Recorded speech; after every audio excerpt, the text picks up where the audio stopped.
হাদিসের মধ্যে এসেছে, বাসাকে তোমরা কি বানায়ো না? কবর বানায়ো না। কি বানায়ো না? কবরে কোনো ইবাদত বলেন আছে? কবরে কোনো ইবাদত নাই। আল্লাহর জমিনে আল্লাহর কিছু বান্দা বান্দির বাড়িও কবরের মতো। কি বলেন? বাপ মাও নামাজ পড়ে না, স্বামীও নামাজ পড়ে না, স্ত্রীও নামাজ পড়ে না, ছেলে মেয়েও নামাজ পড়ে না।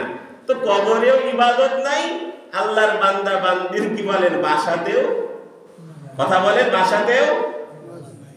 সম্মানিত আল্লাহর প্রিয় বান্দারা, আম্মা আয়েশা সিদ্দিকা রাদিয়াল্লাহু তাআলা আনহার সাথে নবীজি মসজিদে নববীর পাশে হুজরাতে গল্প করছেন। ইতিমধ্যে বেলাল রাদিয়াল্লাহু তাআলা আনহু আযান দিয়ে দিলেন।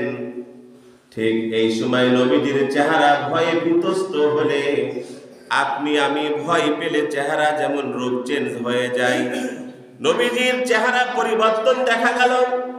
আম্মা আয়েশা সিদ্দিকা বললেন, ইয়া রাসূলুল্লাহ, ইয়া হাবিবাল্লাহ, আপনার কি হয়েছে? নবীজি বললেন, মান আনতা, তুমি কে?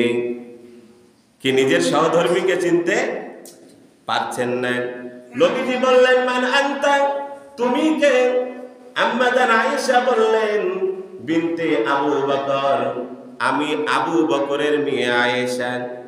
নবীজি বললেন, মান আবু বকর, আবু বকরকে আয়েশা সিদ্দিকা রাদিয়াল্লাহু তাআলা আনহা বড় চিন্তিত হয়ে গেলেন, আমি সহধর্মিনী, আমাকে চিনলেন না।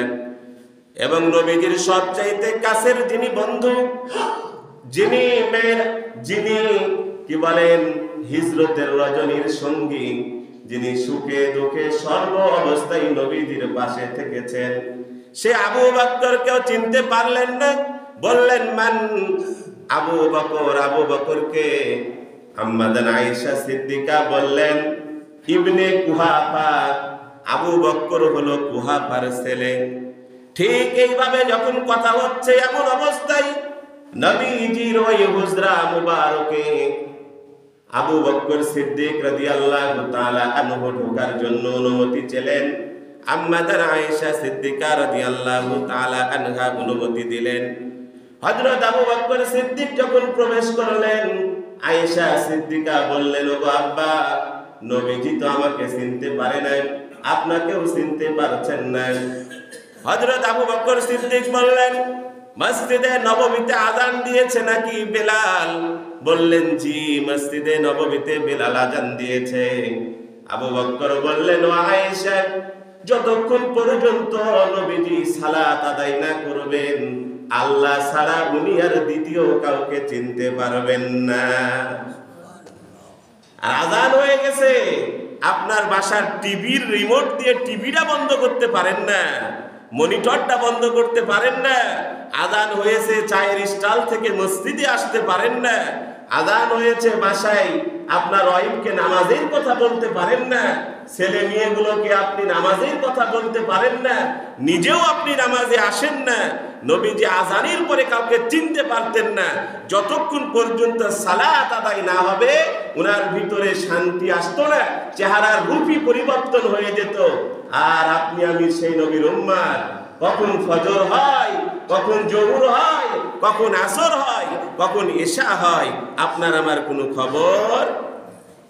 গোগ্রাম বাজারে বসেছেন তো বসেছেন, আসরও গেল, ফজর ওই মাগরিবও গেল, এশাও গেল, পাশেই মসজিদ, ইচ্ছে করলে আপনি আসতে পারতেন, কিন্তু আপনি আসেন নাই। অথচ নবীজি আযান হয়ে গেলে আর কাউকে চিনতেন না। আযান হয়েছে মানে আমি আল্লাহর সাথে কথা বলার জন্য সালাতে দাঁড়িয়ে যাব। সুবহানাল্লাহ।